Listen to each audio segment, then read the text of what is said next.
Εντάξει, εγώ είμαι ευχαριστημένος. Η ΑΕΚ πιστεύω έκανε πολύ καλή επιλογή που με διάλεξε. Θα δώσω το 100% να κερδίσω την εμπιστοσύνη του προπονητή και του Προέδρου φυσικά που με διάλεξε για να είμαι εδώ. Ποιος είναι ο φετινός σας στόχος? Εντάξει, φετινό μας στόχος είναι να σωθεί ομάδα κατηγορία. Από εκεί και πέρα θα παλέψω για να βγω πρώτο σκόρε, όπως πέρυσι στην Αγγλία, με την Arsenal.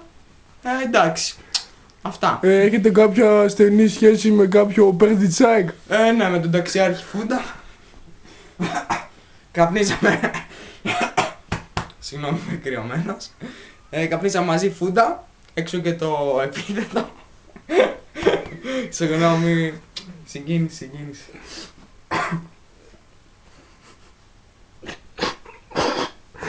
Καταλαβαίνουμε την κατάσταση. Έχουμε και πληροφορίες ότι με την ανακοίνωση της μεταγραφής σας οι παίκτες και φίλαθλοι είναι πολύ ευχαριστημένοι. Ναι, εντάξει.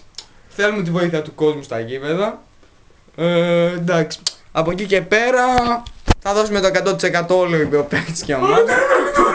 Σώστε την ομάδα! Σώστε την ομάδα, ρε Περτούρα! Σώστε! Να είσαι καλά, φίλε, να είσαι καλά. Κάρα. Αυτά που λέτε, η μπάλα είναι στρόγγυλη, το γήπεδο παραλληλόχρωμο, 11 εμείς 11 αυτοί. Θα δώσουμε το 100% όπως είπα και τις προηγούμενες 3 φορές. Muchos gracias.